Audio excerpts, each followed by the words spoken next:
this is an iHeart podcast. Guaranteed human.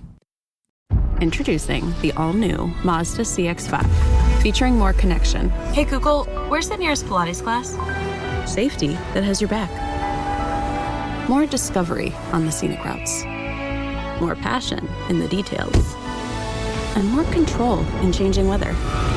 The all-new Mazda CX-5. More to move every side of you. See it in 5 films at MazdaUSA.com/5sides. Google is a trademark of Google LLC. Sequences shortened and simulated. Hey, and welcome to The Short Stuff. I'm Josh. There's Chuck. And we're joined today by our resident ghost, Bloody Mary. That's right. And we just did a weird thing and recorded our ads first. So I just had the urge to say, if you like Bloody Mary, you're going to love this Bloody Mary. You won't love Bloody Mary because that is a scary kids game. It seems like a lot of girls do this, but I know some boys who have done it as well. I have. Where you stand in the mirror, and there are variations that we'll talk about. Mm-hmm. You look in the mirror. It's a darkened room. Maybe you got a candle going. If you're lucky. And you say the words Bloody Mary a certain amount of times. It varies. Sometimes 13. Per region. Right. Sometimes you turn in a circle 13 times. I've never heard of that. I would fall over. That's the Parma, Ohio method. And then, depending on how skilled you are at your incantations, Bloody Mary may kill you, may reach through the mirror and pull you into the netherworlds, may claw your face and eyes out. Yeah. Or you may just die of fright. Or maybe nothing at all. Or she may just be standing there glowering at you, really mad that you brought her to this mirror, but you can't do anything about it. Right, like, oh, look at these kids. Yeah. Either way, you're going to go running out of this bathroom, and you're going to be talking to your friends about what you saw. And we'll talk about it later, but in a weird way, like, they're correct when they say they saw something strange, right? Possibly. Okay. We'll go with yes. So what's the deal? Where did this thing come from? So that's the other thing about it. It's not just a game, but there's because there's like a legend wrapped around it, and the legend is kind of evolving and changing regionally and over time, like you were saying, it actually constitutes a piece of American folklore. They're pretty sure it's American, right? And they've actually been studying it here or there, like kind of sporadically. But the first person to actually put it pen to paper about it was a folklorist named Janet Langlois. That's what I'm going with, Langlois. Great last name, look-wise. Tough to say. You know what? I prefer Langlois. You could say it like that. It's even harder to say. Langlois. Right. It almost looks like chamois, but with an L. Oh, man. Chamois confused me for the first 30-something years of my life. No. Why is everybody saying it like that? I knew what a chamois was, but I never put the two together. Yeah, I know exactly what you mean. But this lady's last name is not chamois, it's Langlois. That's right. And she's a folklorist, like I said. Yeah, and I think she sort of just, I mean, it was around, but she was the first person to kind of start writing about it a little bit. And it turns out, like, because it's regional, there are a bunch of different names besides Bloody Mary. Hell Mary is one. Mm-hmm. Mary Worth is hysterical. I think so. That's a full-on comic strip. It is one of the weirdest comic strips ever. Yeah, what was the deal with that? It's like Mark Trail. I don't know. At least Mark Trail was appealing to kids. Nothing about Mary Worth had any appeal to kids. Like, they would just be like, what is this? Poor Mary I don't Worth. understand any of this. It was a comic strip, a soap opera comic strip for grown-ups. Very bizarre. Was it for grown-ups? Totally. And then there was also, I think, Apartment 3E was a very similar kind of comic strip. I might have the apartment number wrong, but it was like that. No, thank you. Give me Garfield. Give me Beetle Bailey. Give me Wizard of Id. Don't forget High and Lois. Bloom County. I could do this all day. Zitz. Remember, Zitz did a comic featuring us. Oh, yeah, of course. That was awesome. But Bloody Mary has nothing to do with any of that. We should do it on comic strips. It's a great idea. I can't believe we haven't. I knew we did comic books, but not comic strips. We should definitely, Chuck. That is a great idea. We'll wind that out here with a few more names that I like. Black Angus is another. Mm-hmm. And then Black Agnes. Svarte Madame. Yeah. What did I say? Black Angus? Black Agnes. Right. So all of them are just, beef. They're different names for the same spirit that you can conjure from your mirror if you do this right. And there's a few of those names kind of stand out. A couple of them really. The first one, Bloody Mary, that's the one I always heard. And if you read about Bloody Mary, a lot of the people who are writing about Bloody Mary trace her to Queen Mary I of England, who ruled from 1555 to 58. And she was actually called Bloody Mary because she was a Protestant killer. That's right. She ordered the death of many Protestants to be burned at the stake and other grisly forms of death.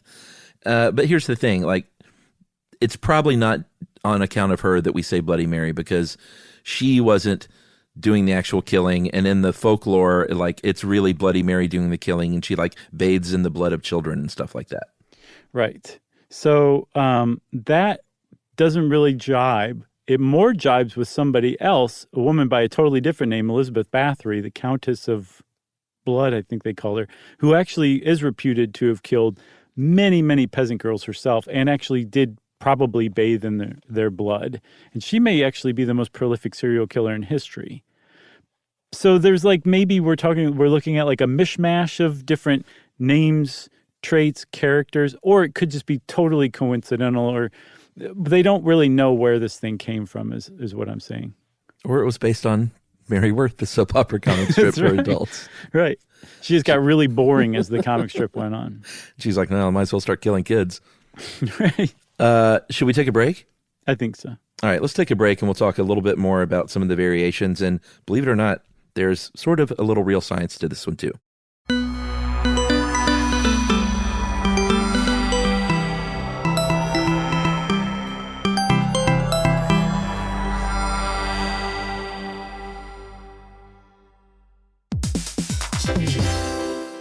On eBay, every find has a story. Like if you're looking for a vintage band tee, not just a tee, the band tee from the last show your favorite band ever played. You wore it everywhere. Then your girlfriend started wearing it, which was cute, until she dumped you and took it with her, which was not so cute. Yeah, well, anyway, now you're on eBay. And there it is. Same tee from the same tour. Still living in your memory, rent-free forever. See, the things you love have a way of finding their way back to you. But eBay isn't just for getting whatever your ex-boyfriend or girlfriend stole back, right? No, it's also for that rare championship foul ball you caught, then heroically gave to the kid next to you. And where else are you going to find your first car? The one you wish you'd never sold. But now, finally get the chance to take it back home. For good this time. So shop eBay for millions of finds, each with a story. eBay.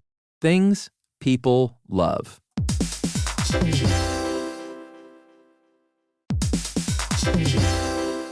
If you're a business owner or an entrepreneur, you know how hard it is to get things done fast and well. Why not have both? That's right. That's why Wix Harmony stands out. It's a website builder that helps create a site quickly without compromising your vision. You can build a fully functional website for any type of business by just describing what you want. Then everything can be customized and edited to get it exactly right. There's also built-in support to help answer questions or guide you along the way. And here's what makes it even better. You can click anywhere on your site and make changes instantly. It's these details that make creating with Wix Harmony feel seamless. That's right. So join millions of businesses already using Wix and try Wix Harmony for free at wix.com/harmony. That's wix.com/harmony.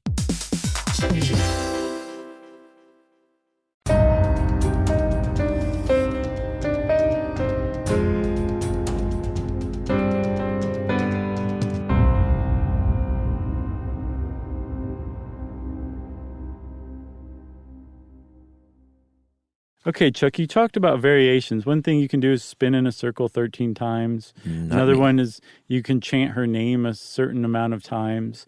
Another variation is where you actually prick your finger and make it bleed, and then you press fingers with the person you're doing this with and chant. Don't do that, kids. It's hardcore. Yeah. And then there's also saying, I believe. I saw in a few variations that you say like, Mary Worth, I believe. Mary Worth, I believe. And that's the chant. And a kind of matronly, well-dressed, animated woman appears in your mirror and says, what's the bother? And, you know, this is kind of thing that's done at slumber parties and sleepovers. The kids all, think they see something, they get scared, their imagination takes over. But supposedly there was a little real science to this, and that in 2010, a researcher out of Italy named Giovanni Caputo did a little experiment where he had people stare into a mirror in a dimly lit room for 10 minutes and write down what they saw. And out of the 50 test subjects, very robust, 66% of people said they saw huge deformations of their face. 48% also saw fantastical and monstrous things. And other people said they saw the face of a parent or the face of an animal or an old woman or a child. Yeah, and I was looking at why that might happen, and apparently one explanation. Why would it? One explanation is that your brain becomes sensitized to the visual information it's getting. Okay. And because it doesn't need, it's already judged this image a non-threat and it's not food or anything like that, it stops filling in the details. And so visually, a deformation occurs in your image of what you're seeing in the mirror. Just because you're staring at it for so long? Yes. Oh. So there actually is science to this idea where, the chanting of Bloody Mary doesn't necessarily do anything. Although, I don't know, maybe it puts you in something of a trance-like state where this happens on a deeper level or something. But at the very least, we realize that the brain stops filling in details so a deformed version of like a face can see. And then you also add in our innate need to fill in patterns or to find patterns and to see faces in things. So maybe we start inputting stuff in those missing areas and it comes out all monstrous or baby-like. But wouldn't you need for this effect to take place to do it for like 10 minutes and not just say Bloody Mary 3 times?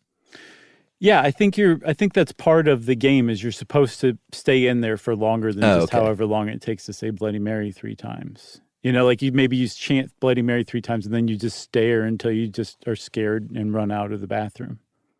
You know what game is a lot more fun than that at a slumber party? How about that game where you go in a closet with someone and, I don't know, kiss in the dark? Sure. Or light as a feather, stiff as a board is pretty awesome. Yeah, but I was probably more scared of kissing a girl in a closet than I was of incanting Bloody Mary. Right. There was this great article on this. Well, a couple of them. I found some on Penn State University's folklore site. Mental Floss had something good, and Snopes did too. But in that Mental Floss article, they turned up a possible provenance of this game and linked it to a Robert Burns poem from, I think, 1786, where I think the poem is called Halloween, and Robert Burns is basically giving you party ideas at your next Halloween gathering in the 18th century. And one of them is what girls can do to look in the mirror to see who they'll marry. Right. And the idea from Mental Floss and others is maybe just the word marry got kind of twisted up over the years. And that's where that came from? That's part of it. And then another part is, so you're looking in the mirror and you're combing your hair and or eating an apple at the same time. And then you'll see in the mirror over your shoulder the face of the person you're going to marry. But you could also see a skull. And that means you're going to die before you have a chance to marry. And so it's possible that and the Mary kind of turn into Bloody Mary because of the skull. That's one explanation for where this came from. There's another one from 1998 that is super 1998. Yeah, that it might have something to do with some kind of ritual for when an adolescent girl enters her menses. Which is called what, Chuck? Monarchy, right? That's right. That word really stuck with me over the years. Yeah, it did. We both learned that one together. And it makes sense in a really kind of figurative way. Like the whole game is really preoccupied with blood, right? That's one. Sure. The age of the girls who tend to play these games kind of aligns. Yeah, it's definitely considered a girls' game and like a late pubescent, late prepubescent, early adolescent age time frame. So that would be the right time for this game to be played too. Yeah, and the last part of that one is something we talked a lot about on our episode about that many, many years ago was we're kind of like one of the only cultures that doesn't have some kind of ritual rite of passage for girls entering that phase of their life, right? Yeah, and then this kind of suggests that like girls still need that anyway, even if they don't live in a culture that has it, and this stands in some really weird roundabout way, which I just find fascinating. Very interesting. Very interesting indeed. So that's Bloody Mary, everybody, and we're one step closer to Halloween. So beware. In the meantime, Short Stuff is out like a bat in the night. Stuff You Should Know is a production of iHeartRadio. For more podcasts from iHeartRadio, visit the iHeartRadio app, Apple Podcasts, or wherever you listen to your favorite shows.